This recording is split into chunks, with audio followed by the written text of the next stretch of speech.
Inalipusta at tinrato bilang mababa sa sariling pamilya ng asawa, tahimik na nagtiis si Tala hanggang sa araw na inilantad niya ang katotohanan at binaligtad ang lahat. Sa isang iglap ang mga taong humamak sa kanya ay napilitang umasa sa kapangyarihang hawak niya. Pero ngayong nabunyag na ang lahat, may pag-asa pa ba silang makabawi? O ito na ang kabayaran sa kanilang kayabangan at kalupitan? Isang malakas na tunog ng pagkapunit ng tela ang umalingaw-ngaw sa loob ng marangyang silid. Sinundan ito ng tunog ng pagbagsak ng isang pares ng gunting sa sahig na gawa sa makintab na marmol. Nakatayo si Tala, nanginginig ang mga balikat habang nakatitig sa nag-iisang maayos na bestidang pag-aari niya. Ang kulay krema at simpleng damit na nabili niya mula sa naipon niyang pera ay ngayon nahati sa gitna sira at hindi na kailanman maisusuot. Sa harapan niya ay nakatayo ang kanyang biyenan, si Doña Carmela Valderrama. Nakataas ang kilay nito, malamig ang mga matang nakatingin sa kanya na tila ba isang insekto ang kaharap. Suot ng Donya ang isang kumikinang na kwintas na diamante na mas mahal pa yata sa buhay ng isang pangkaraniwang tao. Ang sakit ay unti-unting gumapang sa dibdib ni Tala. Nilunok niya ang luhang nagbabadyang tumulo. Isang buong taon na siyang nagtitiis sa ganitong uri ng pagmamaltrato para lang mapatunayan sa pamilyang ito na dalisay ang pagmamahal niya sa anak nilang si Gabriel. Pero sa bawat araw na lumilipas ang pag-ibig na yon ay may kaakibat na matinding bayad. Tiningnan ni Doña Carmela ang punit na damit sa kama at ngumiti ng mapakla. Pinagpaga nito ang kanyang mamahaling bestida kahit wala naman itong dumi. Alam ba ng babaeng ito kung gaano kahalaga ang hapunan ngayong gabi? Ito ang taunang pagtitipon ng mga Valderrama, kung saan imbitado ang mga pinakamayayamang negosyante sa buong Makati. At hindi hahayaan ng Donya na may isang hampas lupang manira sa imahe ng kanyang pamilya. Walang karapatan ang isang tulad ni Tala na maupo sa hapag kasama nila. Huminga ng malalim si Tala. Kinuyuyom niya ang kanyang mga kamao sa gilid ng kanyang palda hanggang sa mamuti ang kanyang mga buko. Sinubukan niyang panatilihing mahinahon ang kanyang boses. Tinanong niya ang kanyang biyenan kung bakit kailangan nitong gawin iyon. Nagmakaawa siya na iyon lang ang kaisa-isang maayos na damit na kaya niyang isuot para sa gabing ito. Isang nakakainsultong tawa ang pinakawalan ni Doña Carmela. Umikot ito at humarap sa malaking salamin. Ayon sa Donya, ginawa niya iyon para iligtas ang pamilya sa kahihiyan. Isang basahan daw ang damit na yon na hindi na babagay sa apelidong Valderrama. Lalong bumaon ang mga kuko ni Tala sa kanyang sariling palad, ang apelidong Valderrama. Kung alam lang sana ng matandang ito kung ano ang tunay na estado ng kumpanyang ipinagmamalaki niya. Bago pa man makapagsalita muli si Tala, itinuro ng Donya ang isang itim at puting uniforme na nakatupi sa ibabaw ng silya. Uniforme iyon ng mga kasambahay. Malamig na inutos ng Donya na isuot iyon ni Tala. Dahil kung hindi raw ito makakapagbihis ng nararapat bilang isang Valderrama, mas mabuting magsilbi na lamang ito sa mga bisita bilang isang katulong. Sa ganoong paraan daw ay may silbi naman ito sa bahay na yon. Matapos bitawan ang mga salitang yon, tumalikod na si Doña Carmela at tuluyang lumabas ng kwarto. Ang tunog ng kanyang takong ay tila mga martilyong bumabaon sa pagkatao ni Tala. Naiwan si Tala sa loob ng silid. Napapikit siya. Pumasok sa isip niya ang mukha ng kanyang asawang si Gabriel, si Gabo. Ang lalaking pinangakuan niya sa harap ng altar. Ang lalaking naging dahilan kung bakit tinalikuran niya pansamantala ang sarili niyang mundo para maranasan ang isang simpleng buhay may asawa. Pero hanggang kailan niya kayang maging simple kung ang kapalit nito ay ang unti-unting pagpatay sa kanyang dignidad? Paglipas ng isang oras ang malawak na bulwagan ng mansyon sa Forbes Park, ay napuno ng tawanan formal na musika at tunog ng mga nagkikiskisang kopita ng alak. Ang mga naglalakihang chandelier ay nagbibigay ng gintong liwanag sa mga bisitang suot ang kanilang pinakamagarbong kasuotan. Sa gitna ng karangyaan iyon naglalakad si Tala. Nakasuot siya ng uniforme ng katulong, mabigat ang pilak na bandehang, buhat niya puno ng mga mamahaling champagne. Bawat hakbang niya ay maingat na kayuko ang ulo, iniiwasan ang mapanuring tingin ng mga kaibigan ng kanyang biyenan. Narinig niya ang mahihinang bulungan nang dumaan siya sa isang pabilog na mesa. Pinag-uusapan ng mga matatandang ginang kung paanong naging ganoon ang kinahinatnan ng asawa ni Gabriel Valderrama. May mga nagtataka kung bakit pinayagan ni Doña Carmela na maging serbidora ang sariling manugang. Ang iba naman ay tumatawa sinasabing baka ibinabalik lang daw ni Tala ang dati niyang trabaho dahil doon siya nababagay. Nanginig ang kamay ni Tala pero mahigpit niyang hinawakan ng bandeja. Sanay na siya sa mga bulungang ito. Sanay na siyang magbingi-bingihan. Mula sa kabilang dulo ng bulwagan, nahagip ng mga mata niya si Gabriel. Nakasuot ito ng isang napakagandang itim na suit na kikipag-usap sa ilang mga sikat na inhenyero. Nang magtama ang kanilang paningin, nakita ni Tala ang gulat at pagkalito sa mga mata ng kanyang asawa. Mabilis na nagpaalam si Gabriel sa mga kausap at naglakad palapit kay Tala. Bakas ang pag-aalala sa mukha nito.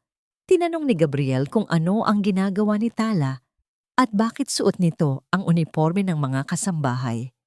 Sinubukan nitong kunin ang bandeha mula sa mga kamay ng kanyang asawa. Bago pa man makasagot si Tala, sumulpot mula sa likuran nila si Doña Carmela. May hawak itong pamaipay at nakangiting humarap kay Gabriel. Mabilis na gumawa ng kwento ang Doña. Sinabi nito sa anak na si Tala, mismo ang nagpumilit na tumulong sa mga kasambahay dahil nais nitong maging kapaki-pakinabang. Dinagdagan pa nito na marahil ay naiinip lang si Tala dahil wala naman itong masyadong alam sa mga negosyong pinag-uusapan sa pagtitipon. Tiningnan ni Gabriel ang kanyang ina at pagkatapos ay bumaling kay Tala. Nakikiusap ang mga mata ng lalaki, naghahanap ng kumpirmasyon. Gusto sanang sumigaw ni Tala. Gusto niyang sabihin na pinunit ng sarili nitong ina ang nag-iisang damit na maayos niya.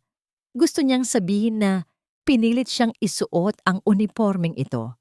Pero nang makita niya ang pagod sa mga mata ni Gabriel, ang lalaking buong araw na nagtrabaho para isalba ang kumpanya nila mula sa pagkalugi na hindi nito alam kung paano lulutasin, pinili ni Tala na lumunok ng bubog. Tumango si Tala.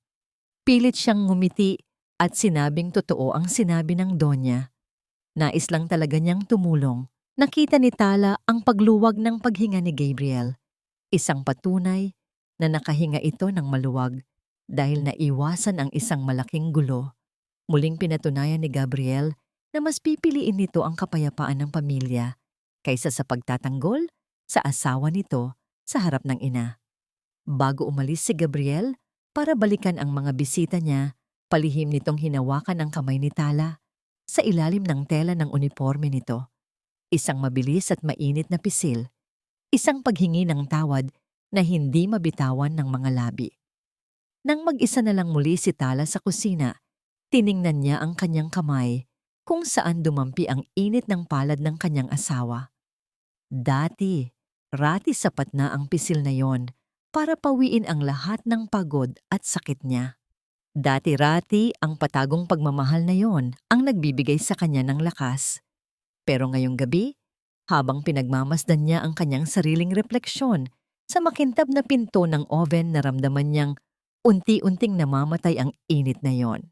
Ang pag-ibig na nagkukubli sa anino ay hindi na sapat para labanan ang tahasang panghihiya sa liwanag. Pagsapit ng madaling araw, tahimik na tahimik ang buong mansyon. Dahan-dahang bumangon si Tala. Mula sa kama, iniiwasang magising ang mahimbing na natutulog na si Gabriel. Kinuha niya ang isang manipis na roba at tahimik na lumabas patungo sa balkonahe ng kanilang kwarto. Sinalubong siya ng malamig na simoy ng hangin. Mula sa itaas tanaw niya ang malawak na hardin at ang tahimik na kalsada ng Forbes Park. Dumukot si Tala sa loob ng lihim na bulsa ng kanyang roba. Inilabas niya ang isang maliit, ngunit napakamahal na satellite phone, isang kagamitan na hindi aakalaing pag-aari ng isang hampas lupang manugang. Nanginginig ang kanyang mga daliri, hindi dahil sa lamig, kundi dahil sa matinding emosyon na matagal na niyang pinipigilan. Pinindot niya ang isang numero na kabisado na ng kanyang isip.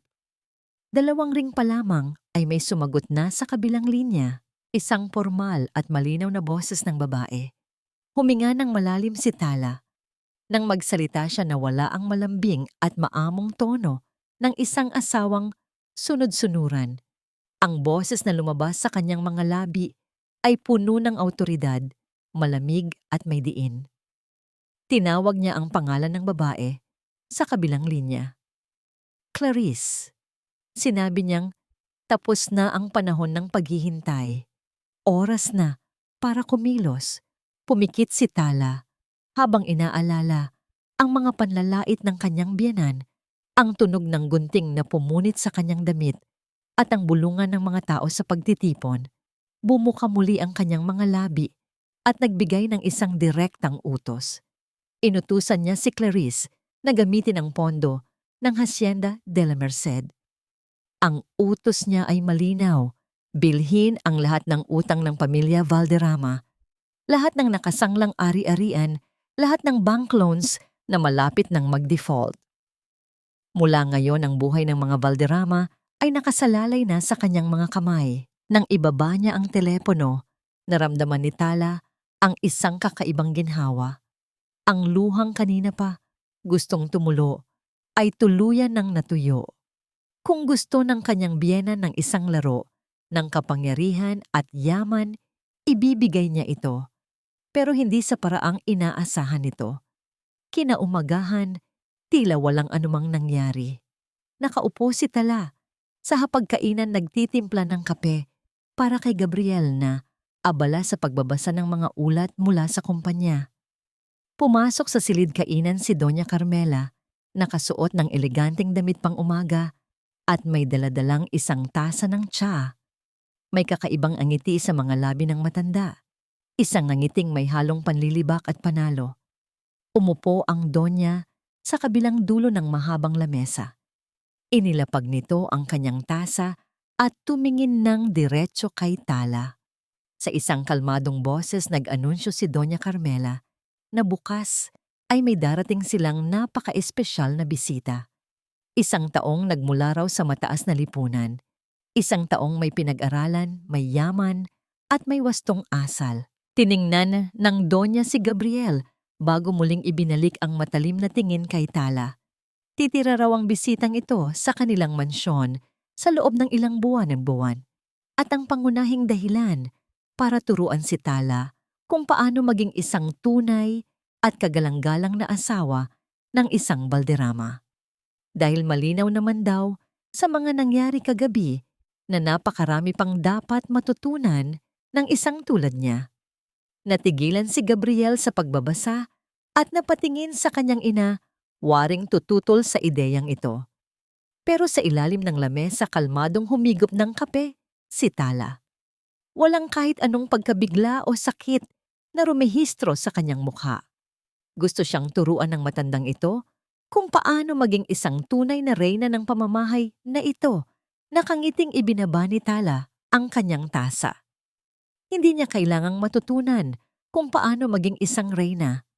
Dahil mula kagabi siya na ang nagmamay-ari ng buong kaharian. Hinaplos ni Doña Carmela ang kanyang mamahaling sutla na suot habang nakatitig sa malaking salamin ng kanyang silid. Ngumiti siya sa sariling refleksyon, isang ngiting puno ng kumpiyansa at kapangyarihan. Ngayong araw, magsisimula ang pagbabago sa mansyong ito. Ngayong araw, unti-unti niyang itatapon ang basurang pilit na sumisiksik sa kanyang pamilya. Para sa kanya, ang kanyang anak na si Gabriel ay parang isang obra maestra na nadungisan lang ng isang malaking pagkakamali, ang pagpapakasal kay Tala. Isang babaeng walang pangalan, walang yaman, At higit sa lahat, walang puwang sa mundo ng mga Valderrama. Narinig niya ang malakas na busina ng isang sasakyan mula sa labas. Agad na nagliwanag ang mukha ng Donya. Narito na ang kanyang inaasam na kaligtasan. Naglakad siya pababa ng engrandeng hagdanan na tila isang reynang sasalubong sa isang mahalagang bisita. Pagdating niya sa malawak na salas, nakita niya si Tala na abala sa pagpupunas ng mga figurin. Isang masamang tingin ang ipinukol niya rito. Sinigawan niya si Tala at sinabing huwag na huwag itong magpapakita sa harap ng bisita na mukhang gusgusin. Inutusan niya si Tala na tumayo sa gilid at maghintay ng kaniyang sasabihin.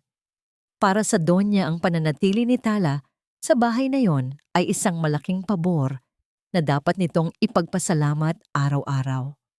Bumukas ang malaking pintuan ng mansyon.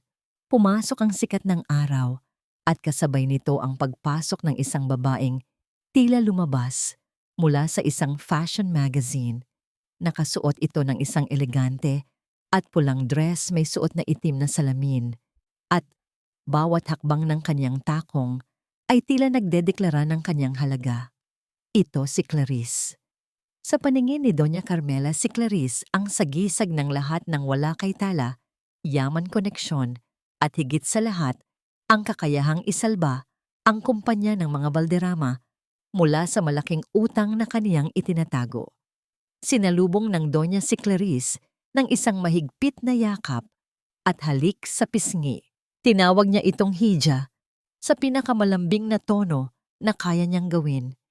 Nagkunwari siyang matagal na silang magkakilala kahit na sa katotohanan ay ilang beses pa lang silang nag-usap sa telepono tungkol sa posibleng pamumuhunan nito sa kanilang kumpanya. Lumingon ang Donya kay Tala na nakatayo lang sa gilid. Isang mapanuring tingin ang ibinigay niya sa kaniyang manugang bago ito utusan. Inutusan niya si Tala na kunin ang mga maleta ni Clarice sa labas. Sinabi niya ito sa paraang tila isang utusan lamang si Tala sa harap ng kanyang bisita. Hindi niya man lang ipinakilala si Tala bilang asawa ni Gabriel. Sa halip, hinayaan niyang isipin ni Clarice na si Tala ay isa lamang sa mga tauhan sa bahay. Nakita ng Donya ang bahagyang pagkabigla sa mga mata ni Tala, pero gaya ng dati, nanatiling tahimik ang kaniyang manugang. Marahang tumango si Tala at lumabas para gawin ang iniutos. Ang eksenang yun ay nagbigay kay Doña Carmela ng isang uri ng kasiyahan na hindi kayang bilhin ng pera. Ang makitang naghihirap at nade-degrade ang babaeng kumuha sa atensyon ng kaniyang anak, ang kaniyang paboritong libangan. Maya-maya pa ay bumaba na rin si Gabriel. Baka sa mukha nito ang pagod mula sa opisina, pero nang makita ang bisita, napilitan itong ngumiti ng formal. Agad na lumapit ang Donya sa anak at iniharap ito kay Clarice. Masaya niyang ipinakilala ang dalawa sa isa't isa. Sinabi niya kay Gabriel na si Clarice ang magiging susi sa pagpapalawak ng kanilang mga proyekto sa ibang bansa. Ngunit higit pa roon ang mensaheng nais niyang iparating ay malinaw ito ang babaeng nababagay sa iyo, hindi ang babaeng nagbubuhat ng maleta sa labas. Pinilit ng Donya si Gabriel na i-tour si Clarice sa loob ng mansyon at maging sa kanilang pangunahing kumpanya sa susunod na araw. Katwiran niya kailangang makita ng potential investor ang bawat sulok ng kanilang imperyo. Bagamat nakita niya ang pag-aalangan sa mga mata ni Gabriel dahil alam nitong masasaktan si Tala, hindi siya pumayag na tumanggi ang anak. Ginamit niya ang kaniyang klasikong linyang para ito sa kinabukasan ng pamilya para pasunurin si Gabriel. Habang nag-uusap ang dalawa, napansin ng Donya si Tala na pabalik-balik sa pagbubuhat ng mabibigat na bag ni Clarice. Pawisan ito at tila nahihirapan pero wala siyang pakialam. Mas gusto niyang makita itong pagod at mukhang kawawa sa harap ni Clarice. Pagdating ng hapon, pansamantalang nagpahinga si Clarice sa isa sa mga guest room. Nagpunta naman si Gabriel sa kanyang study room para tapusin ang ilang dokumento. Samantala ang Donya ay nanatili sa salas, Tinitignan ang listahan ng mga bayarin na kailangang matustusan ng pera ni Clarice. Ngunit may isang bagay na nakalimutan ang Donya. Ang kaniyang akalang anghel na si Clarice ay may ibang agenda. Sa loob ng isang malaking banyo sa ikalawang palapag, pumasok si Tala para maglinis dala-dala ang ilang mga tuwalya.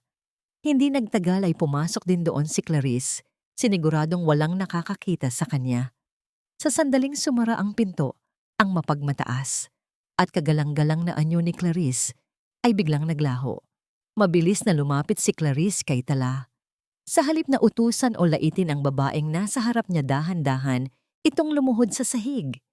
Hinawakan ni Clarice ang laylayan ng uniforme ni Tala na bahagyang naging gusot dahil sa pagbubuhat ng mga maleta. Maingat na inayos ni Clarice ang damit ni Tala, ang kaniyang tunay na amo. Humingi siya ng paumanhin sa mahinang boses, sinasabing labis siyang nasasaktan na makitang ginagawang utusan ang pinakamakapangyarihang babaeng kilala niya. Ngumiti lang ng tipid si Tala habang hinahayaan ng kanyang sekretarya na ayusin ang kanyang anyo. Tinanong ni Tala ang status ng kanilang plano. Nagulat si Clarice sa isang pabulong na tono. Sinabi niyang ayon sa utos ni Tala, nakuha na nila ang halos 80% ng mga utang ng mga Valderrama sa iba't ibang bangko. Ang mga mortgage ng kanilang mga lupain sa probinsya ay nasa ilalim na rin ng pangalan ng kumpanya ni Tala. Dagdag pa nito ang Donya ay kampanteng-kampante na siya si Clarice ang maglalabas ng pera para bayaran ang mga utang na yon nang hindi alam na ang bawat sentimong ipapahiram niya ay may kalakip na kontratang maglilipat ng lahat ng pag-aari ng mga Valderrama kay Tala. Tumingin si Tala sa salamin ng banyo. Ang maamong mukha ng isang api ay napalitan ng isang matalas na tingin ng isang mananakop. Sinabi niya kay Clarice na hayaan lang ang Donya na magsaya sa kaniyang ilusyon. Mas masarap daw bumagsak ang isang tao kung kailan iniisip nitong nasa rurok na siya ng kaniyang tagumpay. Nagpatuloy si Clarice sa pag-aayos ng sapatos ni Tala na tila isang tapat na lingkod. Ipinaalam din niya na ang mga dokumento para sa huling bahagi ng pagsakop sa kumpanya ay handa na para sa pirma ni Tala. Sa sandaling iyon ang katahimikan sa loob ng banyo ay biglang nabasag. Ang tunog ng pagpihit ng doorknob ay umalingaw-ngaw sa buong silid. Hindi nakapag-lock si Clarice sa sobrang pagmamadali na makapag-ulat kay Tala. Ang pinto ay dahan-dahang bumukas. Nakatayo sa bukana ng pinto si Gabriel. Nanlaki ang kanyang mga mata. Ang kanyang hawak na baso ng tubig ay halos mabitawan niya sa sobrang gulat. Ang nakikita niya ay isang eksenang hindi kailanman papasok sa kanyang imahinasyon. Ang kanyang asawang si Tala, ang babaeng itinuturing ng kanyang ina na walang halaga, ay nakatayo ng tuwid at may awtoridad. At sa paanan nito ang mayaman at makapangyarihang si Clarice ay nakaluhod, tila sumasamba at nagsisilbi sa kanyang asawa. Walang nakapagsalita. Ang hangin sa loob ng banyo ay naging kasing bigat ng tingga. Tumingin si Gabriel kay Tala, pagkatapos ay kay Clarice at muli kay Tala. Ang kanyang bibig ay bumuka, ngunit walang salitang lumabas. Ang kanyang isipan ay pilit na pinagdidikit ang mga piraso ng puzzle na hinding-hindi magtutugma sa mga kwentong ipinapakain sa kanya ng kanyang ina. Sino ba talaga ang babaeng pinakasalan ko? Iyan ang tanong na bumabalot sa kaisipan ni Gabriel habang nakatitig sa malamig at misteryosong mga mata ni Tala. Ang tibok ng puso ni Gabriel ay tila isang tambol na nagwawala sa loob ng kanyang dibdib. Hawak pa rin niya ang baso ng tubig, ngunit tila nawalan na siya ng lakas para inumin ito. Ang imaheng nakikita niya sa loob ng banyo ay hindi kayang ipaliwanag ng kanyang luhika. Si Clarice ang babaeng ipinakilala ng kanyang ina bilang isang mayamang tagapagmana ay nakaluhod sa paanan ng kanyang asawang si Tala. Hindi gumagalaw ang dalawa. Ang mga mata ni Tala ay nanatiling malamig, habang si Clarice naman ay bakas ang takot sa mukha. Anong nangyayari rito? Iyan ang tanging tanong na lumabas sa mga labi ni Gabriel. Ang boses niya ay gumaralgal puno ng pagkalito. Mabilis na gumalaw si Tala. Sa isang iglap na wala ang awtoridad sa kanyang mga mata at napalitan ito ng kanyang nakasanayang maamong anyo. Ngumiti siya ng pilit at lumapit kay Gabriel. Hinawakan niya ang braso ng asawa at sinabing huwag itong mabigla. Nagpaliwanag si Tala sa isang kalmadong boses. Sabi niya na ipit lang daw ang mahabang laylayan ng dress ni Clarice sa siwang ng tiles ng banyo. Dahil sa takot ni Clarice na masira ang kanyang mamahaling suot, tinulungan siya ni Tala na ayusin ito. At dahil sa bigat ng tela, kinailangan ni Clarice na lumuhod para hindi ito tuluyang mapunit. Sumingit din si Clarice, pilit na tumatawa habang tumatayo at pinapagpagan ng kaniyang sarili. Kinumpirma niya ang kwento ni Tala at sinabing masyado lang siyang maingat sa kaniyang gamit. Nagpasalamat pa siya kay Tala sa harap ni Gabriel bago mabilis na lumabas ng banyo. Naiwan si Gabriel na nakatitig sa asawa. Gusto niyang maniwala. Gustong-gusto niyang isipin na iyon lang ang katotohanan. Pero may isang bahagi ng kanyang isipan ang nagsasabing may mali. Ang paraan ng pagluhod ni Clarice ay hindi tila isang taong humihingi ng tulong, kundi isang taong nagbibigay ng galang. Hinawakan ni Gabriel ang mga kamay ni Tala. Tinanong niya kung sigurado ba itong maayos lang ang lahat. Pakiramdam niya ay may itinatago ang asawa at ang bigat sa kaniyang loob ay lalong nadaragdagan sa bawat segundong lumilipas. Ngumiti lang si Tala at sinabihan siyang magpahinga na dahil mahaba pa ang araw bukas. Ngunit ang katahimikang inaasam ni Gabriel ay hindi dumating. Pagkalipas ng ilang oras habang naghahanda na silang mag-asawa para matulog, isang malakas na sigaw ang umalingaw-ngaw mula sa kwarto ni Doña Carmela.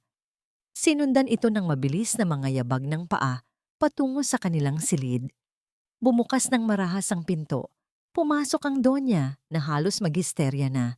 Kasunod nito ang dalawang gwardiya ng mansyon at si Clarice na mukhang balisa. Nawawala raw ang kaniyang kwintas. Ang kaniyang paboritong diamond pendant na nagkakahalaga ng milyon-milyon. Huling nakita raw ito sa kaniyang dresser bago pumasok si Tala para maghatid ng tsaa. Tahasang itinuro ng Donya si Tala at tinawag itong magnanakaw. Pinigilan ni Gabriel ang kaniyang ina. Sinabi niyang imposible ang paratang nito dahil kilala niya si Tala. Hindi raw ito magagawa ng kaniyang asawa. Pero hindi nakikinig si Doña Carmela. Inutusan niya ang mga gwardya na halughugin ang buong kwarto nina Gabriel at Tala. Nakatayo lang si Tala sa gilid tahimik at hindi gumagalaw. Ang kanyang mukha ay walang emosyon na tila ba inaasahan na niya ang pangyayaring ito.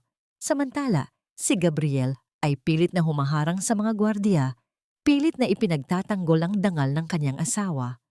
Sana naman ay makinig ang kanyang ina. Sana naman ay wag itong gumawa ng eksenang ikahihihiya nilang lahat. Ngunit tila nananadya ang tadhana. O ang masamang balak ng Donya. Isang malakas na sigaw ang pinakawalan ng isa sa mga gwardya. May nakuha ito sa ilalim ng kutsyon ng kama nina Gabriel at Tala. Isang maliit na velvet pouch. Dahan-dahang binuksan ng Donya ang pouch sa harap nilang lahat. Doon sa ilalim ng madilim na ilaw ng kwarto, kumislap ang diamond pendant, ang kwintas na kanina pa hinahanap. Nalaglag ang puso ni Gabriel. Tumingin siya kay Tala, naghahanap ng paliwanag, naghahanap ng pagtanggi. Pero nanatiling nakatitig lang si Tala sa kwintas. Bakit ito nasa ilalim ng ating kama? Iyan ang tanging naisambit ni Gabriel sa gitna ng kanyang pighati. Hindi makapaniwala si Gabriel. Ang babaeng pinakamahal niya, ang babaeng ipinaglaban niya sa kanyang ina, ay mukhang napatunayang nagkasala sa harap ng kanyang mga mata. Ang kanyang disappointment ay naging isang malalim na sugat. Kulang ba ang ibinibigay ko sa kanya? Ganito na ba siya kadesperada para sa pera? Humarap si Doña Carmela kay Gabriel, ang kanyang mukha ay puno ng tagumpay.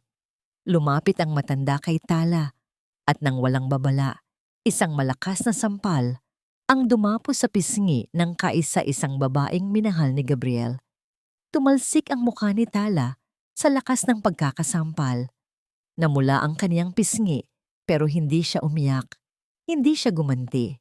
Tumingala lang siya at tiningnan ang donya ng diretso sa mga mata. Tinawag siya ng donya na basura. Sinabi nitong hindi lang ito hampas lupa, kundi isang kriminal na nararapat mabulok sa kulungan. Humarap ang donya kay Gabriel at ibinigay ang kaniyang huling ultimatum. May dalawa raw itong pagpipilian. Maari niyang itawag ang mga pulis ngayon din para ipakulong si Tala sa salang pagnanakaw. O pipirmahan ni Gabriel ang mga papeles ng annulment at palalayasin si Tala sa mansyon nang walang dala kahit isang kusing. Pinapili siya ng kanyang ina sa pagitan ng kalayaan ni Tala at ng kanilang pagsasama bilang mag-asawa. Nanginginig ang mga kamay ni Gabriel habang tinitingnan ang kanyang asawa. Ang bigat ng desisyon ay tila isang bundok na dumagan sa kanyang balikat. Kung pipiliin niyang manatiling asawa ni Tala, makukulong ito. Kung pipiliin niyang iligtas ito mula sa rehas, kailangan niyang bitawan ang kanyang sumpa sa harap ng altar. Tiningnan ni Gabriel ang mga papeles na inilapag ng kanyang ina sa lamesa. Isang panig ng kanyang puso ang sumisigaw na manatili, ngunit ang isang panig ay nadurog na sa ebidensyang nakita. Ano ang pipiliin mo, Gabriel? Ang asawa mong magnanakaw o ang dangal ng ating pamilya? Ang boses ni Doña Carmela ay tila isang sumpa na bumabalot sa buong silid. Patuloy na bumabagsak ang malakas na ulan sa labas ng mansyon ng mga balderrama. Ang tunog ng mga patak nito sa sementadong daanan ay tila nakikipagsabayan sa mabilis na pagtibok ng puso ni Tala. Nakatayo siya sa gitna ng madilim na hardin, basang-basa ang kaniyang manipis na pantulog. Ang lamig ng hangin ay nanunuot hanggang sa kaniyang mga buto, ngunit mas malamig ang pakiramdam na namamayanis sa kaniyang dibdib.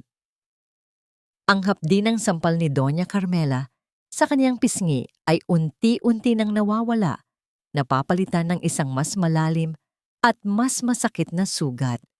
Narinig niya ang pagbukas ng mabigat na pinto ng mansyon. Mula sa liwanag ng poste, nakita niya ang figura ni Gabriel na tumatakbo palapit sa kanya. Basang-basa na rin ito sa ulan. Ang muka ay puno ng pag-aalala at kalituhan. Huminto si Gabriel ilang hakbang mula sa kanya. Tiningnan ni Tala ang mga mata ng asawa. Umaasa siya. Sa kabila ng lahat ng ebidensyang itinanim ng kanyang biyenan, umaasa siyang sa pagkakataong ito, mananaig ang tiwala ni Gabriel sa kanya. Sa isang nanginginig na boses nagtanong si Tala. Tinanong niya si Gabriel kung naniniwala ba itong ninakaw niya ang kwintas. Tinanong niya kung sa buong panahon ng pagsasama nila, nakita ba nitong kaya niyang gumawa ng ganoong klaseng kasamaan para lang sa pera. Ang mga mata ni Gabriel ay umiwas ng tingin. Isang saglit ng pag-aalinlangan. Sinabi ni Gabriel na gusto niyang maniwala. Mahal niya si Tala, ngunit nakita ng kaniyang sariling mga mata ang kwintas sa ilalim ng kanilang kama. Hindi niya alam kung ano ang iisipin. Nakikiusap si Gabriel na bigyan siya ng oras. Oras para kumalma ang kaniyang ina. Oras para mag-isip ng paraan, para maayos ang gulo nang hindi nakukulong si Tala. Para kay Tala ang katahimikan at pag-aalinlangang iyon ay mas malakas pa sa anumang sigaw. Hindi nito direktang sinabi na magnanakaw siya, pero ang hindi pagtitiwala ng buo ay sapat na para durugin ang huling hibla ng pag-asa sa kanyang puso. Kung hindi siya kayang ipaglaban ng asawa niya sa oras ng pinakamatinding paratang, ano pa ang silbi ng kanilang panata? Unti-unting umatras si Tala. Walang luhang bumagsak mula sa kaniyang mga mata. Ang pag-iyak ay para lamang sa mga taong may inaasahang tutulong sa kanila. Ngumiti siya ng mapakla at tumango. Sinabi niya kay Gabriel na bumalik na ito sa loob bago pa ito magkasakit. Tinalikuran niya ang kaniyang asawa. Bawat hakbang niya palayo ay tila pagputol sa kadenang nag-uugnay sa kanilang dalawa. Nang gabi ring iyon sa loob ng maliit at madilim na kwarto ng mga kasambahay, kung saan siya pansamantalang pinalipat ni Doña Carmela tahimik na nakaupo si Tala. Wala na siyang suot na basang damit. Nakabalot siya sa isang makapal na kumot, ngunit ang kanyang isipan ay nag-aapoy sa determinasyon. Bumukas ng dahan-dahan ang pinto. Pumasok si Clarice maingat na iniiwasang makagawa ng ingay. May dala itong isang itim na folder. Lumapit si Clarice at inilapag ang folder sa maliit na lamesa sa harap ni Tala. May halong pag-aalala ang tingin nito sa kaniyang amo, ngunit alam nitong hindi ito ang oras para mag-alok ng awa. Binuksan ni Tala ang folder.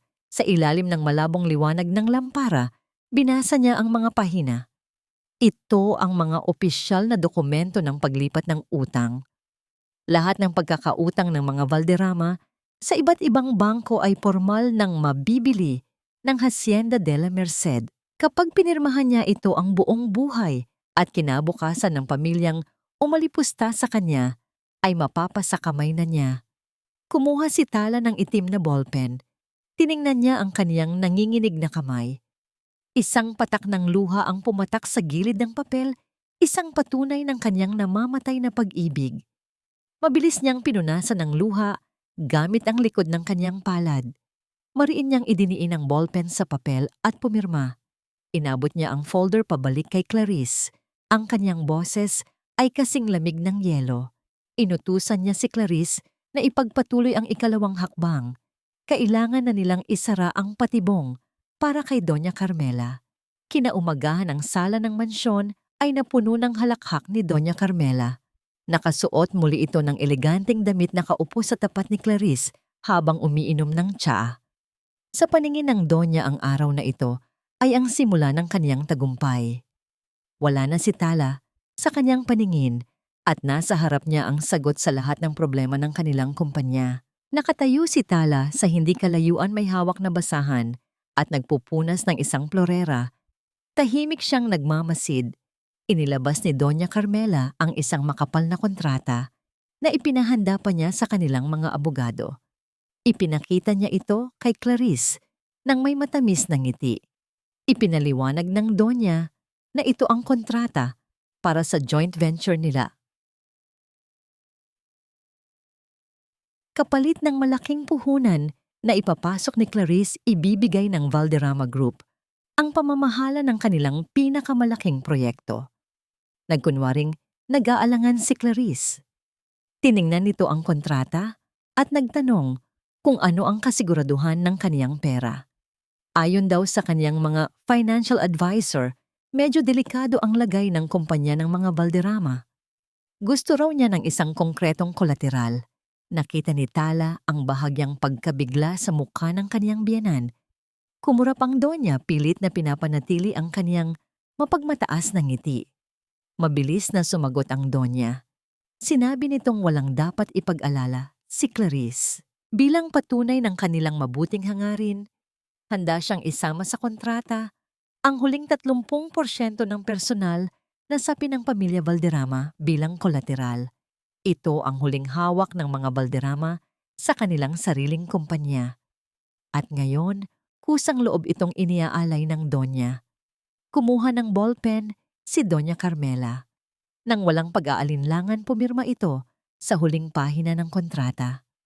Ibinigay niya ang papel kay Clarice nang may kislap ng kasakiman sa kaniyang mga mata. Ngumiti si Clarice at pumirma rin. Habang pinagmamasdan ng eksena, isang malamig na ngiti ang sumilay sa mga labi ni Tala. Hindi alam ng Donya na ang pinirmahan niya ay hindi isang kontrata ng kaligtasan, kundi isang kontrata ng kaniyang sariling pagbagsak. Ang investor na nasa harap niya ay hindi magbibigay ng pera. Bibili nito ang kumpanya gamit ang sariling pondo ni Tala. Dahan-dahang tumalikod si Tala para ipagpatuloy ang kaniyang trabaho. Nasa kanya na ang lahat ng alas. Ang kailangan na lang niyang gawin ay hintayin ang tamang oras para ibagsak ang mga baraha. Ngunit pagsapit ng hapon, habang naglalakad si Tala sa pasilyo patungo sa kusina, napadaan siya sa tapat ng study room ni Gabriel. Bahagyang nakabukas ang pinto ng kwarto. Rinig na rinig mula sa labas ang boses ni Gabriel. may kausap ito. Nakilala ni Tala ang ikalawang boses ito, si Attorney Soto ang pinagkakatiwalaang abogado ng pamilya Valderrama. Huminto si Tala. Pinigil niya ang kanyang paghinga at lumapit ng bahagya sa siwang ng pinto. Narinig niya ang mabigat na pagbuntong hininga ni Gabriel. Sinabi ng kanyang asawa na kailangan na nilang bilisan ang pag-aayos ng mga papeles. Narinig ni Tala ang salitang tumagos sa kanyang puso na tila isang punyal. Annulment. Nagtanong ang abogado kung sigurado na ba ito sa kanyang desisyon, lalo na at kasama sa pinag-uusapan ang paglilipat ng ilang personal na ari-arian. Sumagot si Gabriel na wala na siyang ibang magagawa. Ito ang hinihingi ng sitwasyon. Kailangan na nitong matapos sa lalong madaling panahon bago pa lumala ang lahat. Napaatras si Tala. Nanginig ang kanyang mga tuhod. Narinig niya ang sapat. Hindi na niya pinakinggan ang buong usapan. Ang huling pag-asa na pinanghahawakan niya para sa kanyang asawa ay tuluyan ng nadurog. Pinili nga nito ang kanyang ina. Pinili nitong tapusin ang kanilang kasal kaysa ipaglaban ang katotohanan. Hinawakan ni Tala ang pader para suportahan ang kaniyang sarili. Huminga siya ng malalim pilit na pinapakalma ang sariling nanginginig. Kung annulment ang gusto nito, ibibigay niya. Kung gusto nitong putulin ang lahat ng kaugnayan sa kanya, malaya itong gawin iyon. Ngunit titiyakin ni Tala na sa oras na maghiwalay ang kanilang landas, wala nang babalikan pa si Gabriel. At ang pamilya nito, wala na siyang utang na loob, wala na siyang awa. Ang naiwan na lamang sa kaniyang puso ay ang nag-aapoy na pagnanasang ipakita sa kanila kung sino talaga ang babaeng pilit nilang ibinabaon sa lupa. Hinilot ni Gabriel ang kaniyang sentido habang nakatitig sa mga papeles na nakalatag sa kanyang mesa. Ang bawat numero sa ulat ng pananalapi ay tila mga lason na unti-unting pumapatay sa kumpanyang itinayo ng kaniyang ama. Ngunit hindi ang pagbagsak ng Valderrama Group ang pinakamabigat na pasaning dala niya. Ang mas masakit ay ang sikretong kailangan niyang itago sa kaniyang asawa. Tumingin siya kay Attorney Soto na tahimik na naghihintay sa kaniyang tapat. Tinanong ni Gabriel kung sigurado ba itong hindi madadamay ang pangalan ni Tala sa oras na ideklara ang pagkalugi ng pamilya. Sinigurado ng abogado na kapag natapos na ang proseso ng annulment at naisalin na ang ilang lihim na pondo sa pangalan ni Tala bilang settlement, magiging ligtas na ang babae mula sa anumang paghahabol ng mga pinagkakautangan ng kumpanya. Huminga ng malalim si Gabriel. Ang kaniyang plano ay masakit, pero sa tingin niya ay kailangan. Alam niyang may mga nagbabanta na sa kanilang buhay dahil sa mga utang na hindi nabayaran ng kaniyang ina. Kung mananatiling asawa niya si Tala, magiging target din ito. Gusto niyang palayain si Tala, hindi dahil sa ayaw na niya rito, kundi dahil iyon lang ang tanging paraan para matiyak na may kinabukasan pa itong maayos, malayo sa gulo ng mga Valderrama. Ngunit paano niya ito sasabihin? Paano niya ipaliliwanag sa babaeng nangako sa kanya ng habang buhay na kailangan nilang maghiwalay para sa sarili nitong kaligtasan? Lumabas si Attorney Soto sa silid na iwan si Gabriel na nakasandal sa kaniyang upuan.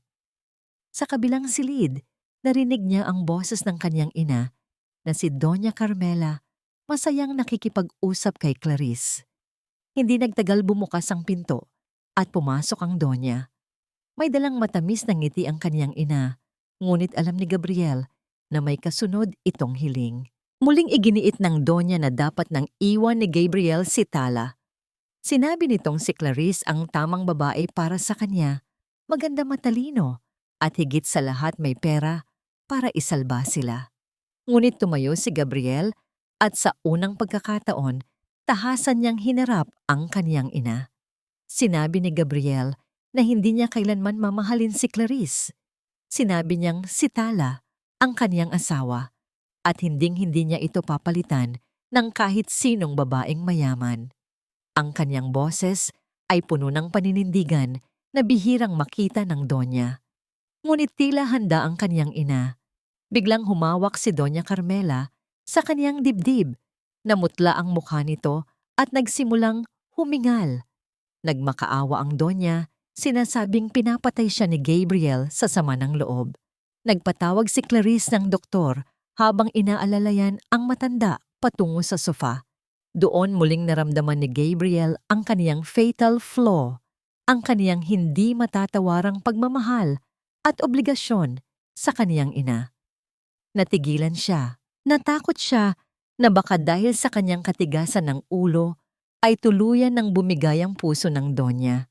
Nanatili siyang tahimik talunan muli sa harap ng manipulasyon ng kaniyang sariling magulang. Samantala, sa labas ng pintuan dumaan si Tala, dala ang isang tray ng kape. Nakita niya ang pagkakataon nang iwanan ni Gabriel ang kanyang mesa para alalayan ang Donya.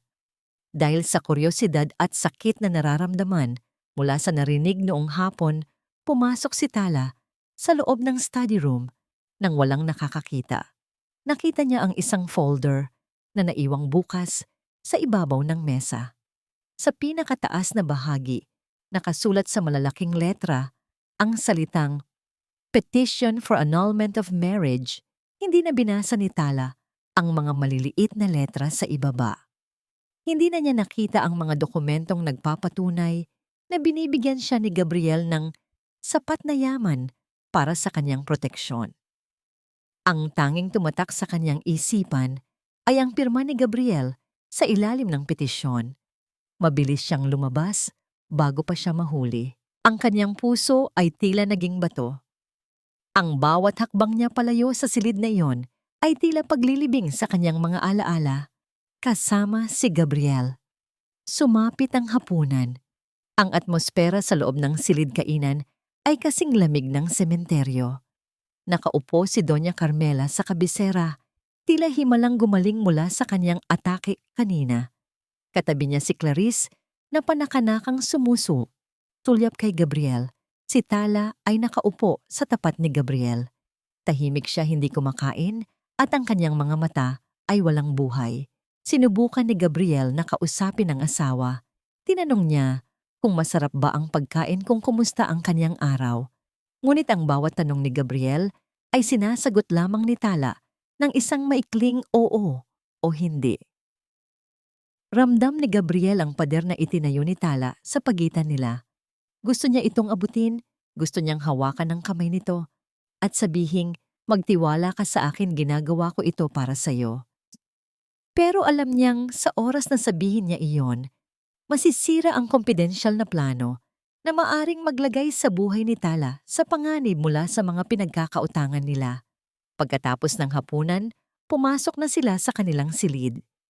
Karaniwan ay may kaunting kwentuhan bago matulog, ngunit ngayong gabi, ang tanging naririnig ay ang tunog ng aircon at ang mabigat na paghinga ni Gabriel.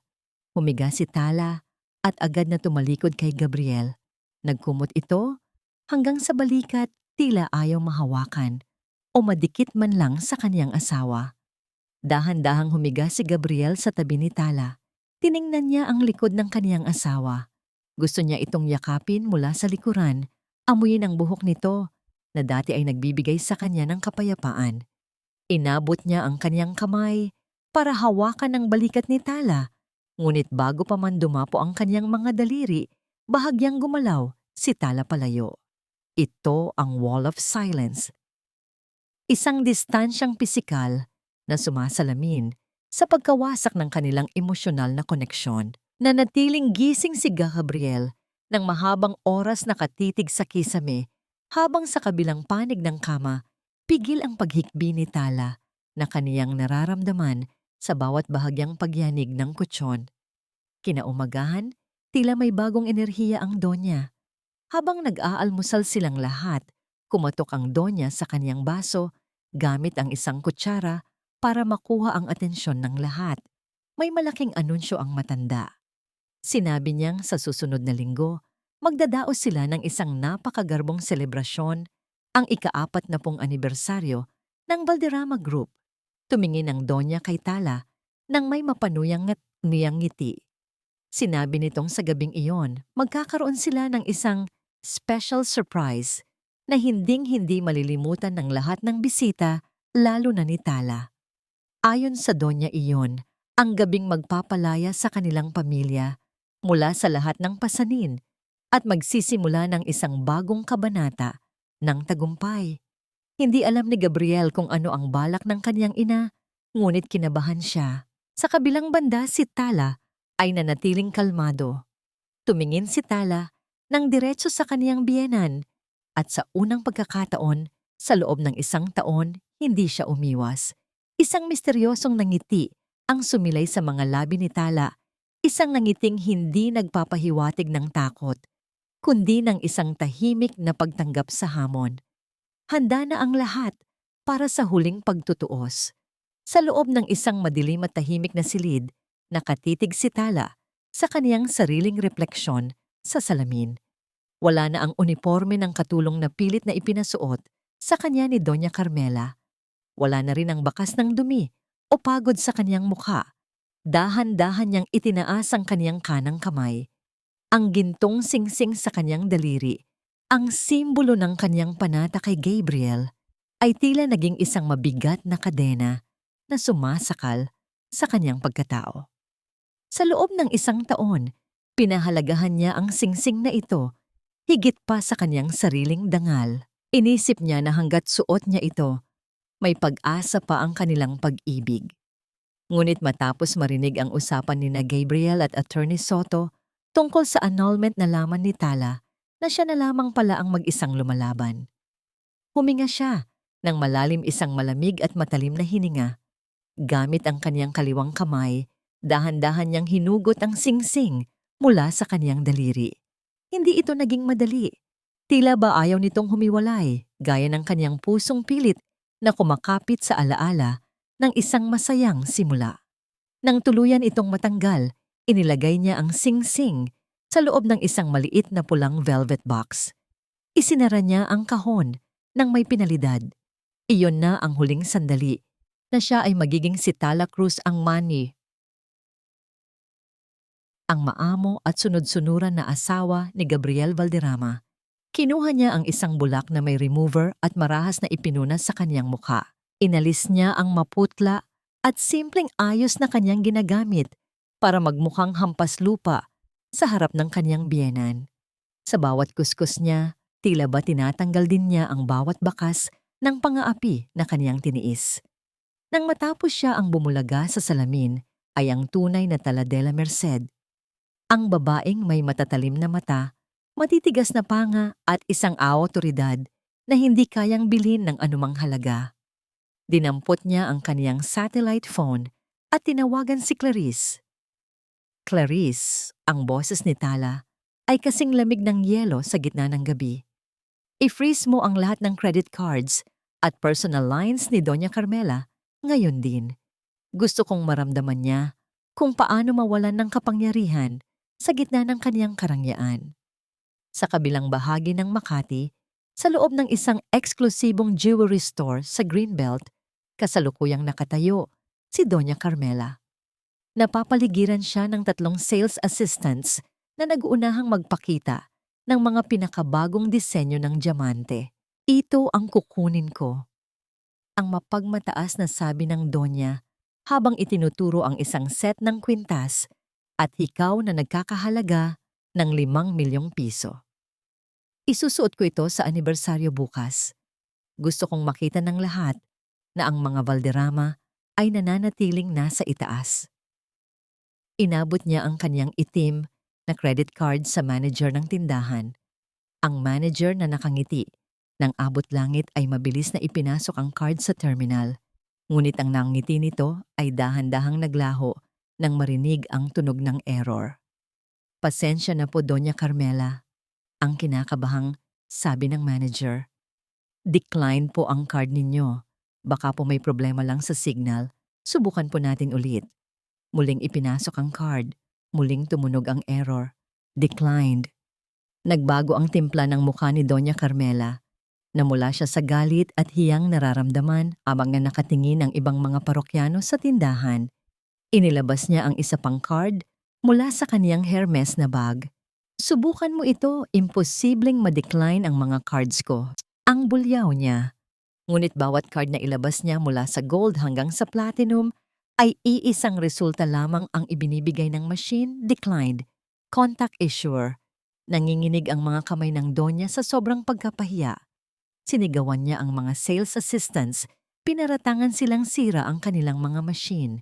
Mabilis siyang lumabas ng tindahan, bitbit ang kanyang galit at agad na tinawagan ang kanyang bank manager. Ngunit ang sagot na nakuha niya ay mas lalong nagpataas ng kanyang presyon. Sinabi ng bangko na ang lahat ng kanyang accounts ay pansamantalang naka-freeze dahil sa suspicious activity at sa mga utang na biglang ipinatawag ng kumpanyang nakabili ng kanilang mga mortgage. Hindi alam ni Doña Carmela na ang kumpanyang tinutukoy ay ang kumpanya ng kaisa-isang babaeng tinatawag niyang basura. Samantala, sa isang lihim na suite sa loob ng isang 5-star hotel, kasalukuyang inihahanda ni Clarice ang susuotin ni Tala para sa gabi ng anibersaryo. Isang mahabang robe ang nakatakip sa isang mannequin sa gitna ng silid. Nang alisin ni Clarice ang robe, lumitaw ang isang napakagandang gown na gawa sa Paris. Ito ay kulay midnight blue na may mga nakatanim na maliliit na kristal na tila mga bituin sa madilim na langit. Ang disenyo ay elegante, pero palaban isang kasuotang nagdedeklara ng digmaan. Handa na ang lahat, ma'am. Ang ulat ni Clarice habang nakayuko. Ang lahat ng imbitado para bukas ay kumpirmado na. Ang mga media outlets ay naka-standby na rin para sa malaking anunsyo ng mga balderrama nang hindi nila alam na tayo ang magbibigay ng totoong balita. Tumango si Tala habang hinahaplos ang tela ng kaniyang gown. Wala siyang nararamdamang kaba. Ang nararamdaman niya ay isang uri ng kapayapaan, ang kapayapaan bago ang isang malakas na unos. Bumalik si Tala sa mansyon bago pa mag-umaga para hindi mahalata ni Gabriel ang kaniyang pagkawala. Pumasok siya sa kanilang kwarto at nakitang mahimbing pa ring natutulog ang kaniyang asawa. Tiningnan niya si Gabriel ng may halong pait. Mahal pa rin niya ito, ngunit ang pag-ibig na walang tiwala ay tila isang bahay na itinayo sa buhangin. Habang nag-aayos siya ng kaniyang mga gamit, isang katok sa pinto ang kumuha ng kaniyang atensyon. Isang kasambahay ang pumasok na may dalang isang maliit na Bukin package. Ma'am Tala, may nag-iwan po nito sa gate para sa inyo. Mula daw po kay Sir Gabriel, ang sabi ng katulong bago lumabas. Nagtaka si Tala. Gising na si Gabriel, pero bakit kailangan pang magpadala ng Bukin? Dahan-dahan niyang binuksan ang package. Sa loob ay may isang puting sobre at isang maikling sulat. Kinuha niya ang sulat. Ang sulat kamay ni Gabriel ay pamilyar sa kanya, ngunit ang mga salitang nakasulat ay tila mga bala na tumatama sa kaniyang dibdib. Talapatawarin mo ako.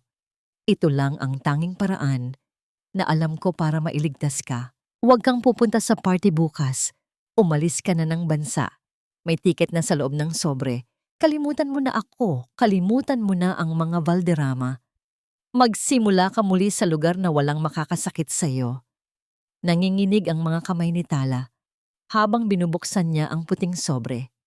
Sa loob nito ay isang plane ticket patungong Singapore at ang mga papeles na kaniyang kinatatakutan, ang petition for annulment, at sa ibaba ng pahina nakita niya ang pirma ni Gabriel, isang pinal na pirma na nagtatapos sa kanilang pagsasama.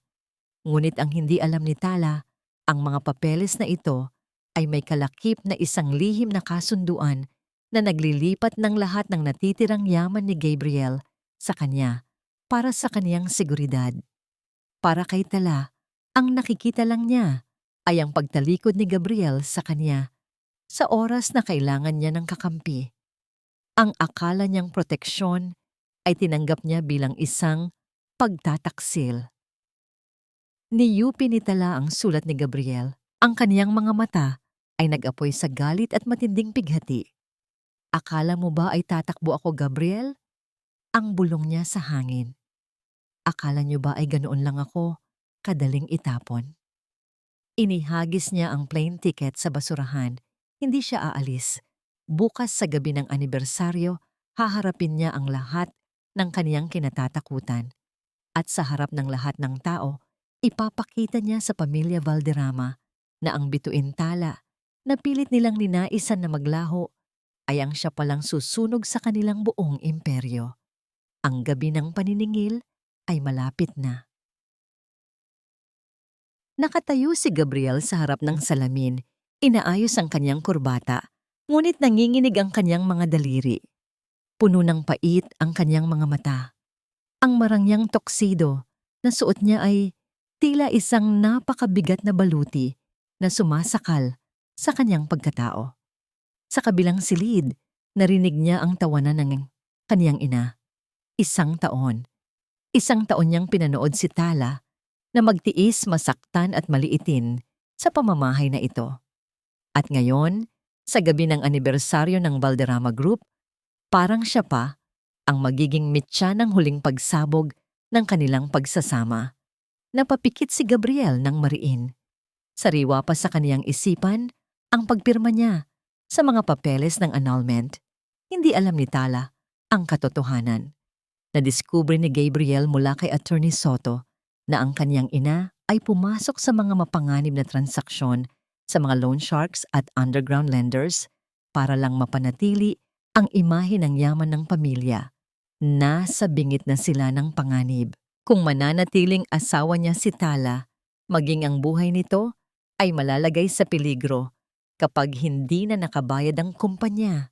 Ang pagpirma niya sa annulment ay hindi dahil sa kawalan ng pag-ibig, ito ay isang desperadong sakripisyo. Gusto niyang ilayo si Tala sa apoy bago pa sila tuluyang matupok. Naglakad siya patungo sa pintuan ng silid ni Tala. Huminto siya sa tapat nito. Itinaas niya ang kanyang kamay para kumatok, gustong sabihin ang lahat. Gustong sumigaw na, "Tala, mahal na mahal kita. Ginagawa ko lang ito para iligtas ka." Ngunit ibinaba niya ang kanyang kamay. Napasandal siya sa pader at dahan-dahang napaupo sa sahig. Ang mga luha na kanina pa niya pinipigilan ay tuluyan ng pumatak.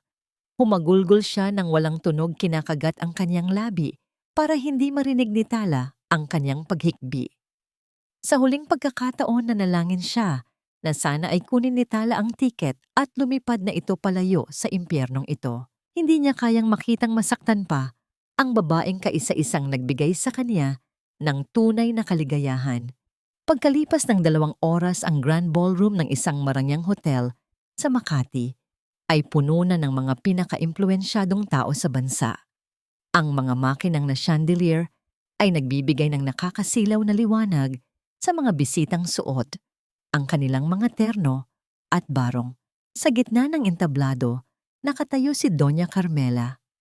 Ang kanyang suot na gown ay puno ng mga sequin na tila ba nagnanais na agawin ang lahat ng atensyon. Hawak niya ang isang baso ng champagne, nakikipaghalubilo sa mga sosyal na kaibigan. Rinig na rinig ni Gabriel mula sa kaniyang kinatatayuan ang mga bulungan. Pinag-uusapan ng mga matatandang ginang kung nasaan ang mahirap na asawa ni Gabriel. Narinig niyang tumatawa ang kanyang ina, sinasabing baka raw ay nahiya nang magpakita ang manugang nito matapos mahuling nagnanakaw. Hinalughog ni Gabriel ang buong paligid. Wala si Tala. Wala ang kaisa-isang taong gusto niyang makita. Ang bawat minutong lumilipas ay tila isang habambuhay na paghihintay sa isang bagay na kaniyang kinatatakutan. Biglang namatay ang mga ilaw sa buong ballroom. Isang spotlight lamang ang naiwan sa tapat ng malaking pintuan sa entrada. Ang formal na musika ay biglang huminto, pinalitan ng isang mabigat at makapangyarihang himig ng piano. Isang bulong-bulungan ang dumaan sa mga bisita. Isang itim at bulletproof na limousine ang huminto sa mismong entrada ng hotel, isang bagay na hindi ginagawa kahit ng mga pinakamayayamang panauhin. 4 na mga lalaking nakasuit at may earpiece ang mabilis na lumabas para harangan ang daan. Napahawak si Gabriel sa kanyang dibdib. Ang kaba na kanyang nararamdaman ay hindi maipaliwanag. Tumingin siya sa kanyang ina na ngayoy nakatayo na rin ng tuwid, tila nagtataka kung sino ang panauhing darating. Dahan-dahang bumukas ang pintuan ng ballroom. Isang figura ng babae ang lumitaw sa gitna ng liwanag. Hindi ito ang tala na kanilang nakasanayan. Hindi ito ang babaeng nakayuko maamo at may basahan sa kamay. Nakaladkad ang kaniyang midnight blue na gown sa makintab na sahig. Ang bawat hakbang niya ay puno ng awtoridad. Ang kaniyang ulo ay nakataas at ang kaniyang mga mata ay tila mga hiyas na nagniningning sa dilim. Suot niya ang isang kwintas na sapiro na mas malaki at mas mahal pa sa anumang hiyas na suot ni Doña Carmela. Nagkaroon ng matinding katahimikan sa loob ng silid. Ang tanging naririnig ay ang tunog ng kaniyang takong. Napaatras si Doña Carmela. Nabitawan nito ang kanyang baso ng champagne na nabasag sa sahig. Ang mga mata ni Gabriel ay nanlaki sa gulat. Halos hindi siya makahinga. Ang babaeng nasa harap niya ay hindi si Tala Cruz, siya ang reyna ng lahat ng narito. Si Tala ay hindi dumating para makiusap, siya ay dumating para maningil. At sa kaniyang paglakad patungo sa entablado, alam ni Gabriel na ang gabi ng anibersaryo ay magiging gabi ng paghuhukom para sa pamilya Valderrama. Nanginginig ang aking mga kamay, hindi dahil sa takot, kundi dahil sa nag-aapoy na galit na nararamdaman ko habang pinapanood ang babaeng iyon na naglalakad sa gitna ng ballroom. Sino ang nagbigay sa kanya ng karapatang magsuot ng ganyang gown? Saan niya nakuha ang sapiro na nakapalibot sa kanyang leeg? Kahit sa pinakamalayong panaginip ko, hindi ko inakalang ang babaeng itinuturing kong basura ay magagawa akong sapawan sa sarili kong okasyon. Tumingin ako sa paligid. Ang mga bulungan ng aking mga bisita ay tila mga bubuyog na dumudurog sa aking pandinig. Sino siya? Siya ba talaga ang asawa ni Gabriel? Napakaganda niya. Hindi ako papayag. Ang gabi ng anibersaryo ng Valderrama Group ay gabi ko. Ito ang gabing itatapon ko ang dumi na ito sa kalsada kung saan siya nararapat. Kinuha ko ang mikropono mula sa podium. Huminga ako ng malalim at pinilit na ibalik ang aking marangyang awtoridad. Mga kaibigan, mga panauhin, ang simula ko ang aking boses ay umalingaw-ngaw sa buong bulwagan. Marahil ay nagtataka kayo kung sino ang magandang babaeng kapapasok lang. Siya si Tala, ang asawa ng aking anak. Nakita ko ang paghinto ni Tala sa paanan ng entablado. Tumingala siya sa akin at sa unang pagkakataon, hindi ako ang nagpababa ng kaniyang tingin. May kakaibang ningning sa kaniyang mga mata, isang ningning na hindi ko gusto. Ngunit sa gabing ito, ng ating ika-40 anibersaryo, ang pagpapatuloy ko habang kinukuha ang puting sobre mula sa aking bulsa. Gusto kong magbigay ng isang napaka-espesyal na regalo para sa kanya. Isang regalo na alam kong matagal na niyang hinihintay. Lumingon ako kay Gabriel. Nakita ko ang kanyang pamumutla, ang kanyang pagtatangkang lumapit para pigilan ako. Pero huli na siya. Inutusan ko ang aking mga gwardiya na huwag siyang hayaang makaakyat sa entablado. Tala, lumapit ka rito. Ang utos ko. Dahan-dahang umakyat si Tala. Ang bawat hakbang niya ay may tunog ng panganib. Nang makatayo siya sa harap ko, iniabot ko sa kanya ang sobre. Ito ang iyong kalayaan. Ang sabi ko, sapat na para marinig ng lahat sa pamamagitan ng mikropono.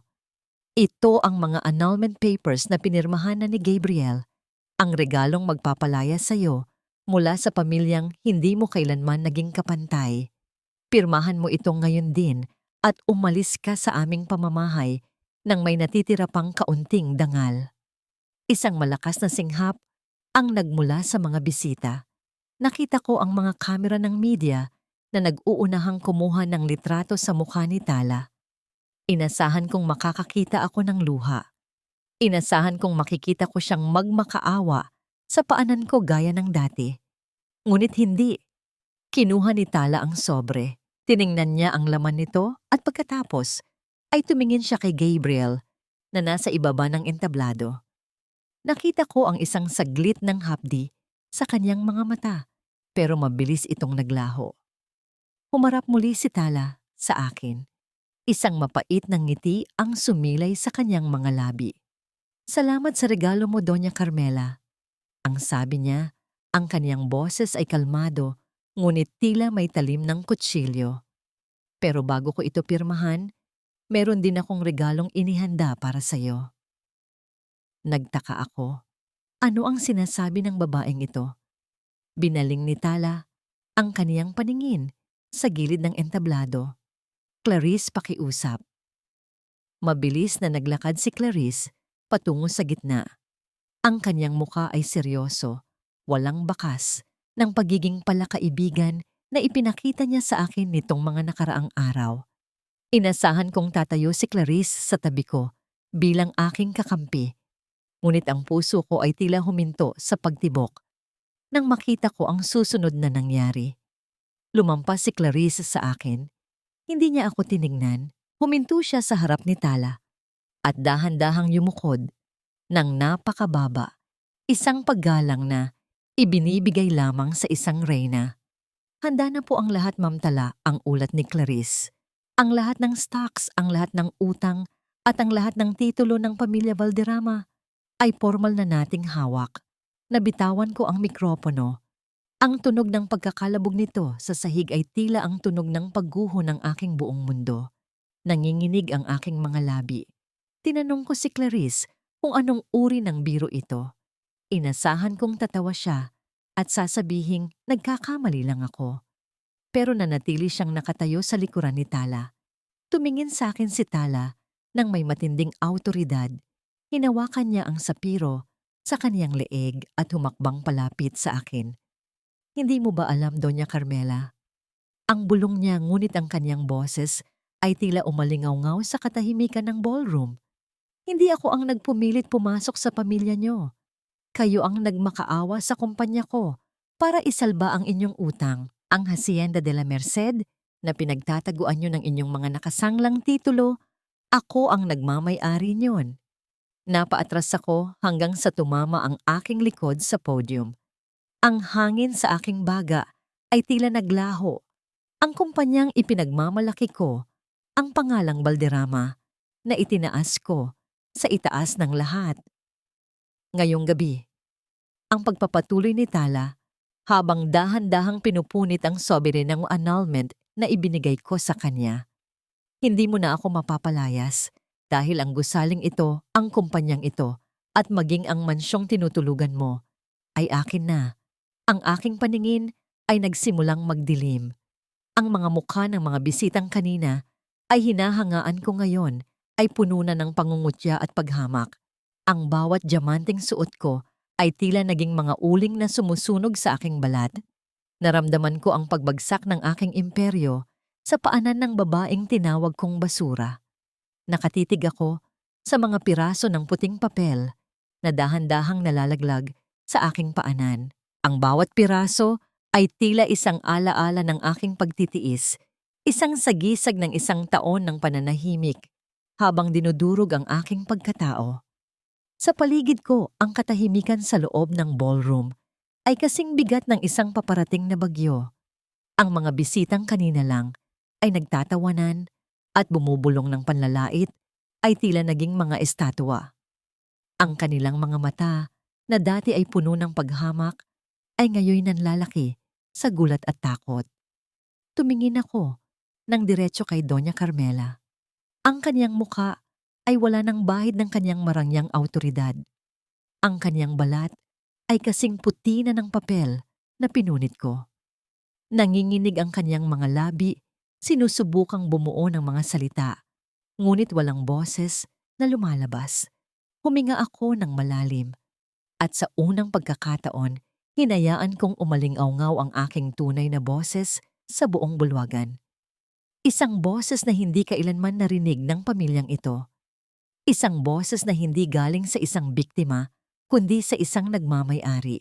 Akala niyo ba ay hindi ko alam ang bawat transaksyong pinasok niyo? Ang simula ko ang aking boses ay kalmado, ngunit bawat salita ay may talim. Akala niyo ba ay naging bulag ako sa unti-unting paglubog ng Valderrama Group dahil sa inyong maling pamamahala at kasakiman. Humakbang ako palapit sa kanya. Napaatras ang Donya muntik ng matumba kung hindi lang siya napasandal sa malamig na pader ng entablado.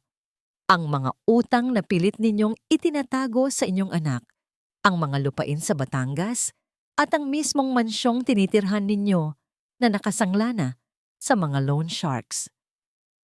Ang pagpapatuloy ko habang itinataas ang aking ulo. Binili ko ang lahat ng yon. 1 taon ninyo akong tinawag na hampas lupa, Doña Carmela. 1 taon ninyong ipinamukha sa akin na wala akong halaga dahil wala akong pera.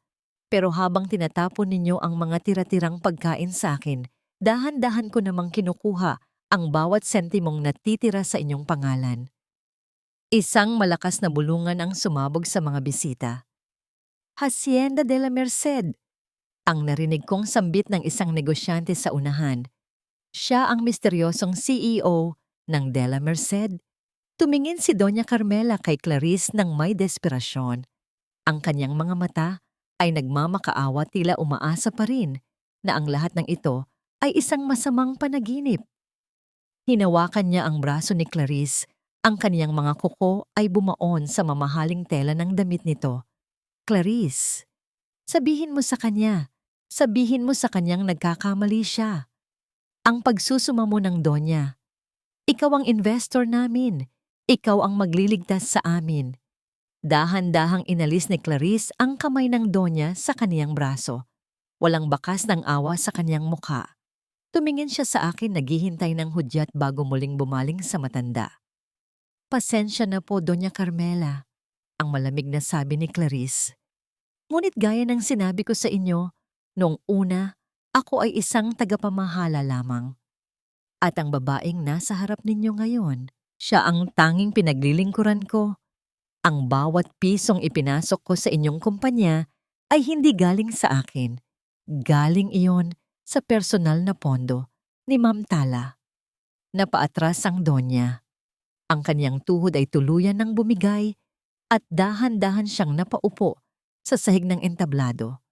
Ang kanyang maayos na buhok ay nagulo na at ang kanyang maskara ng yaman ay tuluyan ng natuklap. Hindi ito maaari. Ang bulong niya, ang kanyang boses ay tila isang basag na plaka. Gabriel anak, tulungan mo ako. Ang babaeng ito, ang asawa mo, sinisira niya tayo. Lumingon ako sa ibaba ng entablado. Nakatayo roon si Gabriel. Ang kanyang mukha ay puno ng matinding pait at pagkalito. Nakita ko ang kanyang mga mata na naghahanap ng sagot sa akin, ngunit hindi ako kumibo. Ang sakit na naramdaman ko nang makita ko ang kaniyang pirma sa annulment papers ay mas matindi pa sa anumang galit na nararamdaman ko ngayon. Muling humarap ang Donya sa akin. Gumapang siya palapit sa aking mga paa. Ang kaniyang mga kamay, na dati ay punong-puno ng mga hiyas, ay ngayon nakakapit sa laylayan ng aking gown. Hija, ang panginginig ng kaniyang boses. Patawarin mo ako. Hindi ko alam. Nagkamali ako. Pamilya tayo, di ba? Ang Valderrama at De La Merced. Maaari nating pag-isahin ang ating mga kompanya. Huwag mo kaming pababagsakin. Maawa ka sa asawa mo. Tiningnan ko siya ng walang emosyon. Ang salitang pamilya na lumabas sa kanyang bibig ay tila isang insulto. Naalala ko ang gabing pinunit niya ang aking damit. Naalala ko ang bawat sampal, ang bawat panlalait sa aking mga magulang na wala na sa mundong ito. Pamilya.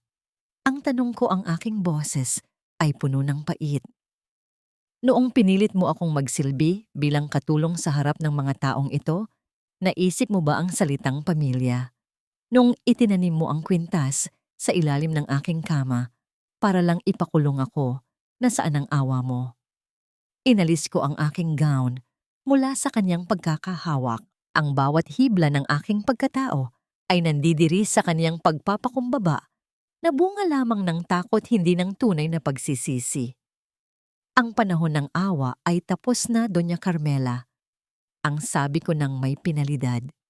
Binigyan kita ng 1 taon para makita ang halaga ko bilang isang tao, hindi bilang isang bank account. Pero pinatunayan mo na ang tanging sinasamba mo ay ang kapangyarihan.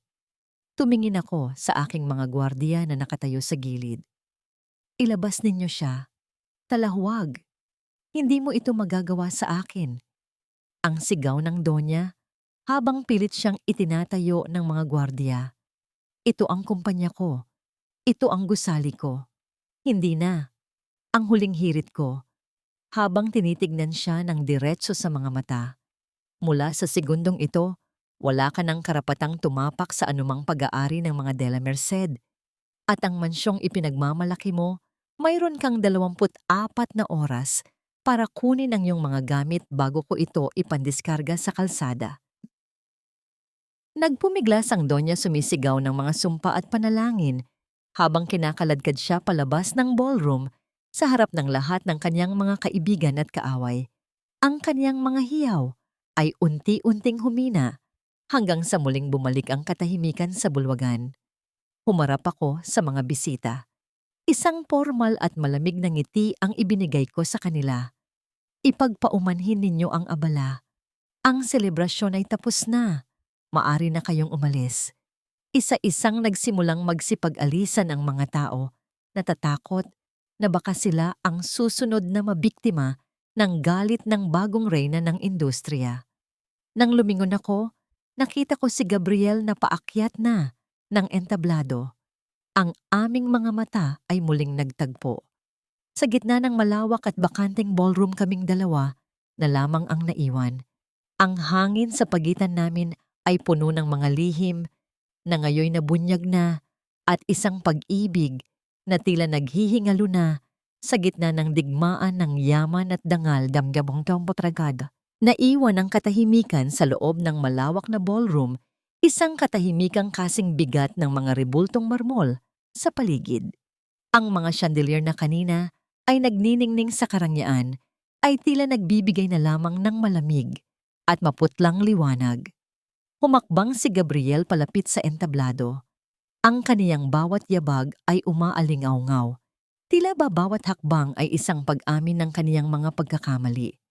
Nakatayo roon si Tala, ang reynang nagpabagsak sa imperyong kaniyang kinalakihan. Tumingala si Gabriel kay Tala. Wala siyang makitang galit sa mga mata nito, kundi isang malalim na pagod, isang pagod na nagmula sa isang taong binaliwala ang sariling halaga para sa isang pag-ibig na hindi siya pinrotektahan. Tala ang tanging nasambit ni Gabriel. Ang kanyang boses ay basag puno ng pagsisisi na hindi na kayang itago ng anumang tuksedo o apelyido. Naglabas si Gabriel ng isang maliit na asul na folder mula sa kaniyang bulsa. Hindi ito ang mga papeles na pinunit ni Tala kanina. Dahan-dahan niya itong inilapag sa gilid ng entablado sa paanan ni Tala. Sinabi ni Gabriel na alam niyang huli na ang lahat. Alam niyang wala ng halaga ang anumang paliwanag niya ngayon. Pero gusto niyang malaman ni Tala ang katotohanan bago siya tuluyang maglaho sa buhay nito. Ipinaliwanag ni Gabriel ang tungkol sa mga loan sharks na kinalaban ng kaniyang ina. Ang mga taong yon ay hindi marunong makipag-usap, dahas ang kanilang wika. Natakot si Gabriel. Natakot siyang madamay si Tala sa oras na magkagulo. Ang annulment na pinirmahan niya ay hindi dahil sa ayaw na niya rito, kundi dahil iyon lang ang paraan para gawing legal ang paghihiwalay nila at hindi mahabol ng mga kriminal ang anumang yaman na ibinilin niya para kay Tala. Gusto ka lang niyang iligtas, Tala, ang bulong ni Gabriel habang nakayuko. Pero inamin niya na nagkamali siya. Naging duwag siya dahil hindi niya pinagkatiwalaan ang lakas ni Tala. Inakala niyang kailangan siyang protektahan ni Tala nang hindi niya alam na si Tala pala ang may kakayahang protektahan silang lahat. Tumingin si Tala sa asul na folder. Doon ay nakita niya ang isang secret trust fund na itinayo ni Gabriel 6 na buwan na ang nakakaraan. Noong wala pa siyang ginagawang hakbang para bawiin ang kumpanya. Ang pondo ay nakapangalan sa kanya sapat para mabuhay siya ng marangya habang buhay kahit wala na ang mga Valderrama. Naramdaman ni Tala ang pagkirot ng kanyang puso. Mahal siya ni Gabriel sa kanyang sariling baluktot at takot na paraan. Pero ang pag-ibig na walang katapatan at tiwala ay tila isang ibon na pinutulan ng pakpak. Lumapit si Tala at kinuha ang asul na folder. Tumingin siya ng diretso kay Gabriel. Sinabi ni Tala na pinapatawad na niya ito. Pinapatawad niya ito hindi dahil sa perang ito, kundi dahil ayaw niyang magdala ng puot sa kanyang bagong simula. Pero ang pagpapatawad ay hindi nangangahulugang babalik sila sa dati. Ang tiwala raw ay parang isang kristal na plorera, maaaring pagdikitin ng mga piraso, pero laging naroon ang lamat. Kailangan nating hanapin ang ating mga sarili nang magkahiwalay gabo, ang mahinang sabi ni Tala. Tumango si Gabriel. Tinanggap niya ang hatol ng may pagpapakumbaba. Inalis niya ang kanyang mamahaling relos at inilapag ito sa tabi ng folder. Sinabi niyang aalis siya nang walang dala. Hindi niya gagamitin ang anumang sentimo mula sa kumpanyang kinuha na ni Tala. Gusto niyang magsimulang muli bilang isang ordinaryong tao para matutunan kung paano maging isang lalaking karapat-dapat sa isang babaeng katulad ni Tala. Tinalikuran ni Gabriel ang entablado. Naglakad siya palabas ng ballroom, iniwan ang kanyang pangalan ang kanyang yaman at ang kaisa-isang babaeng minahal niya ng lubos, ngunit hindi niya naipaglaban ng wasto. Isang taon ang mabilis na lumipas. Sa isang malayong probinsya sa Laguna, sa isang maliit na housing project para sa mga mahihirap, isang lalaki ang abala sa pag-aayos ng mga bakal at semento. Nakasuot siya ng simpleng t-shirt na basa ng pawis at ang kanyang balat ay nangingitim na sa ilalim ng sikat ng araw. Si Gabriel ito, hindi na siya ang CEO ng Valderrama Group. Siya na ngayon ay isang foreman sa isang construction site. Bagamat pagod may kakaibang liwanag sa kanyang mga mata, isang liwanag ng taong may malinis na konsensya at nagtatrabaho ng tapat. Isang marangyang itim na sasakyan ang dahan-dahang huminto sa tapat ng gate ng construction site. Bumukas ang pinto at lumabas si Tala. Simple lang ang kanyang suot, isang puting blusa at maong na pantalon, ngunit ang kanyang ganda ay mas nagniningning ngayon dahil sa tunay na kaligayahan. Naglakad si Tala palapit sa bakod. Napansin siya ni Gabriel. Tumigil ang lalaki sa kanyang ginagawa at dahan-dahang pinunasan ang kanyang mga kamay gamit ang isang lumang basahan. Nagkatinginan silang dalawa. Walang kumpanya sa pagitan nila. Walang Doña Carmela na humaharang. Wala ring mga lihim na itinatago. Kumusta ka, Gabo? Ang tanong ni Tala nang may matamis at tapat na ngiti. Ngumiti rin si Gabriel, isang nangiting puno ng pag-asa. Sinabi niyang maayos siya at sa unang pagkakataon sa kanyang buhay, naramdaman niyang nakatayo siya sa sarili niyang mga paa. Hindi pa sila nangangako ng muling pagsasama, hindi pa sila nagpapalitan ng mga singsing. Pero sa ilalim ng mainit na sikat ng araw, habang nakatitig sa isa't isa, alam nilang nagsisimula na ang isang bagong kabanata. Isang kabanata kung saan ang pag-ibig ay hindi na sinusukat sa yaman, kundi sa respeto at katotohanan. Dito nagtatapos ang kwento ni Tala at Gabriel, isang patunay na ang bituin sa langit ay hindi kailanman mawawalan ng ningning kahit gaano pa kadilim ang gabing kailangang daanan. Ang kwento ni Tala ay nagtatapos bilang isang nakakabiglang pagbabaligtad ng kapalaran mula sa isang babaeng minamaliit at inaapi siya ang naging may hawak ng kapalaran ng mga taong minsang umapak sa kanya.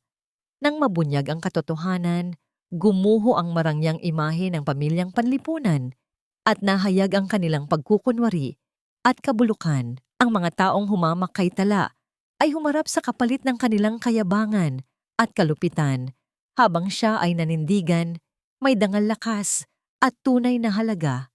Sapagkat sa huli ang tunay na halaga ng tao ay hindi nasusukat sa pinagmulan kundi sa kakayahang bumangon mula sa sakit. At ang hustisya, kahit minsan ay huli, ay dumarating para sa mga karapat-dapat. Ikaw kung ikaw si Tala, pipiliin mo bang manahimik at magtiis? O hihintayin mo ang tamang panahon upang bumangon at baguhin ang lahat?